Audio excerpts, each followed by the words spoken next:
कैसे आप सभी आई थिंक मस्त होंगे, स्वस्थ होंगे और आपने पढ़ाई भी कंटिन्यू कर रहे होंगे। हमारा चैप्टर नंबर 4 कंप्लीट हो गया था, कार्बन और उसके युग। अब अपना नया चैप्टर है 5।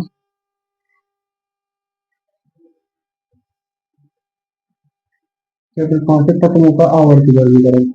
तत्वों का आवर्ती वर्गीकरण, ठीक है। देखो, हमारे आसपास जितने भी तत्व हैं, जितने भी तत्व हैं, वे यौगिक या मिश्रण के रूप में है। किसके रूप में है? यौगिक या मिश्रण के रूप में है। अब उन तत्वों को हमें सुव्यवस्थित करना। कैसे करना? सुव्यवस्थित करना। हमारी जो प्रकृति है, क्या है? हमारी जो प्रकृति है उसमें 118 तत्व पाए जाते हैं। कितने तत्व पाए जाते हैं? 118 तत्व।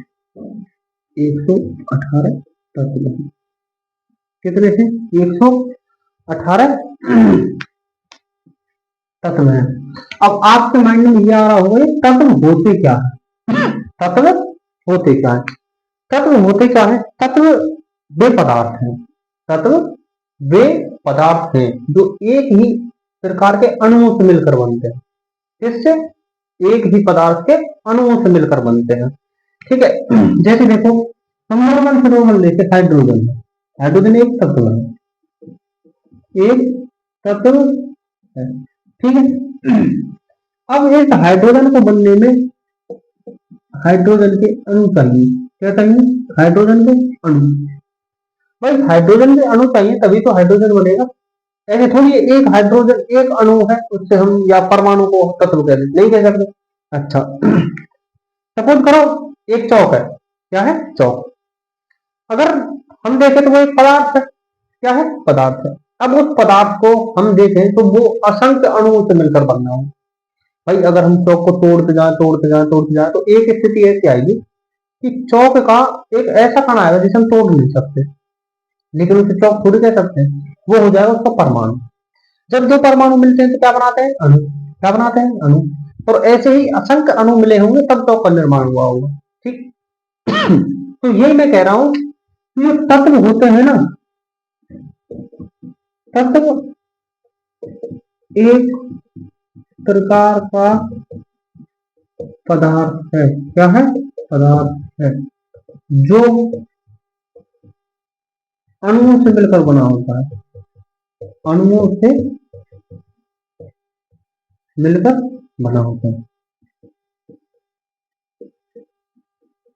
ये क्या है? ये तत्व है। तत्व की डेफिनेशन है। क्या है? तत्व की डेफिनेशन। अच्छा, इसके उदाहरण देखो। जैसे इसके उदाहरण हम लिखें तो सोडियम लिख दो। मतलब 118 तत्वों में तो कुछ भी लिख सकते हो तुम। सोडियम लिख दो, ऑक्सीजन लिख दो, कैल्शियम लिख दो, स्कैंडियम लिख दो। मतलब 118 तत्वों में से आप कुछ भी लिख सकते हो, क्योंकि 118 तत्व हमारी प्रकृति में या फिर जो हमारी आवर्त सारणी उसमें 118 तत्व है। कितने हैं? 118 तत्व। अभी तक 118 तत्व नहीं खोजे गए, ठीक है। तत्व एक प्रकार का पदार्थ है जो अणुओं से मिलकर बना होता है। किससे मिलकर बना होता है? अणुओं से। जैसे कि सोडियम हो गया, ऑक्सीजन हो गई, कैल्शियम हो गया, स्कैंडियम हो गया, ठीक है। अच्छा, अब हमारा अगला क्वेश्चन आता है तत्वों के वर्गीकरण की आवश्यकता क्यों? सॉरी। अब हमारा अगला क्वेश्चन आता है कि तत्वों के वर्गीकरण की आवश्यकता क्यों, ठीक है। अच्छा, एक बात बताओ, आपके पास 1, 2 और 5 के कुछ सिक्के हैं, ठीक है। अच्छा, और अब आपसे कोई ये बोले, अगर वो आपके पास रखे हैं और आपसे ये बोले कि मुझे एक सिक्का निकाल के दो, लेकिन वो होना चाहिए 2 का, मिले हुए रखे, तो आप निकाल सकते हो? निकाल तो सकते हो, लेकिन सॉरी, निकाल तो सकते हो लेकिन कठिन होगा। अगर वही आप ये करो कि एक एक के सिक्के अलग, दो दो के अलग और पांच पांच के अलग, तो आपसे अगर कोई बोले कि 2 का सिक्का निकालो तो आप तुरंत निकाल दो कि भाई ये लो 2 का, ठीक है। तो इससे आप क्या समझे? इससे हम ये समझे कि तत्वों के वर्गीकरण की जो आवश्यकता हुई है वो क्यों हुई? वो इसलिए हुई कि हम उनको सुव्यवस्थित ढंग से रख सकें। उनको पढ़ने में आसानी हो, क्या हो, उनको पढ़ने में आसानी हो, इसलिए हमें तत्वों के वर्गीकरण की आवश्यकता हुई। ठीक है। अच्छा देखो,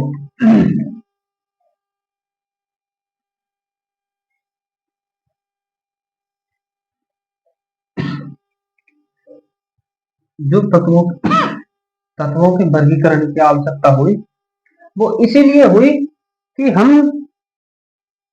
उन तत्वों को सुव्यवस्थित ढंग से रख सकें, जिससे हमें समझने और पढ़ने में आसानी हो, इसलिए तत्वों के वर्गीकरण की आवश्यकता हुई। ठीक है। अब उस वर्गीकरण में अब उस वर्गीकरण में अपना अपना योगदान दिया था कुछ वैज्ञानिकों ने।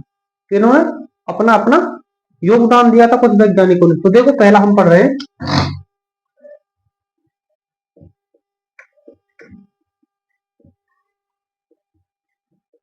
पहला है डोबेराइन का त्रिक।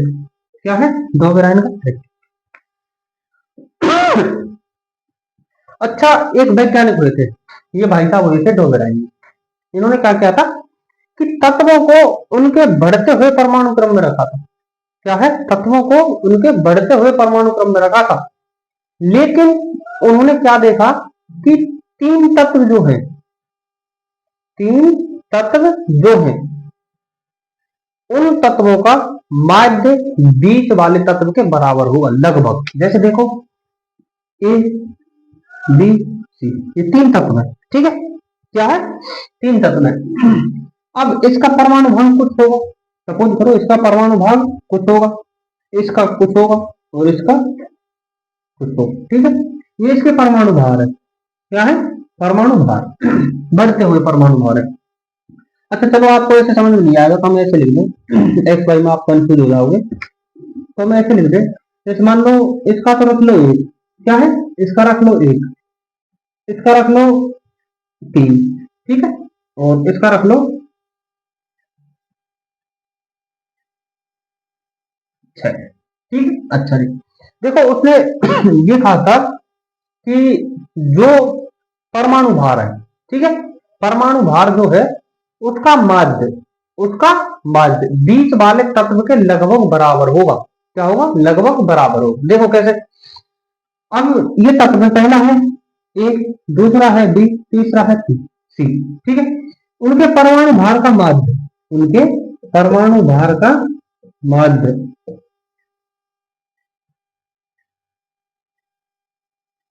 उनके परमाणु भार का माध्य देखो, 34 10 बटे 3, और यहाँ जाएगा 3.333। ठीक है। अच्छा, जो उनके परमाणु भार का माध्य होगा वो दूसरे तत्व के या बीच वाले तत्व के परमाणु भार के लगभग बराबर होगा। तो ये तीन है और ये लगभग बराबर है 3.3333। यही दो डोबेराइन का ट्रिक था, यही डोबेराइन का ट्रिक था। अब इसमें क्या हुआ था, जो डोबेराइन जी थे उनकी कुछ सीमाएं थी। ठीक है।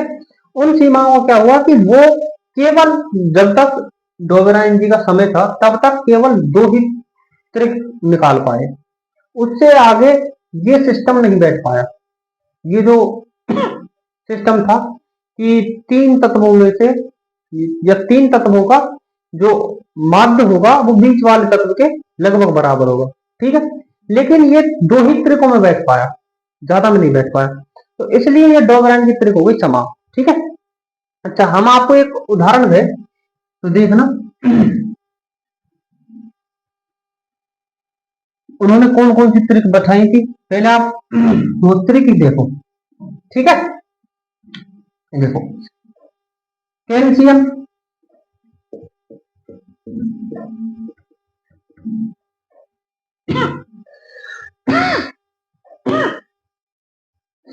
पहला है कैल्शियम, स्ट्रोंशियम, ठीक है, और फिर है बेरियम।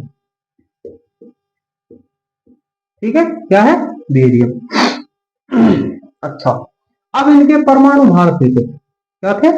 परमाणु भार थे।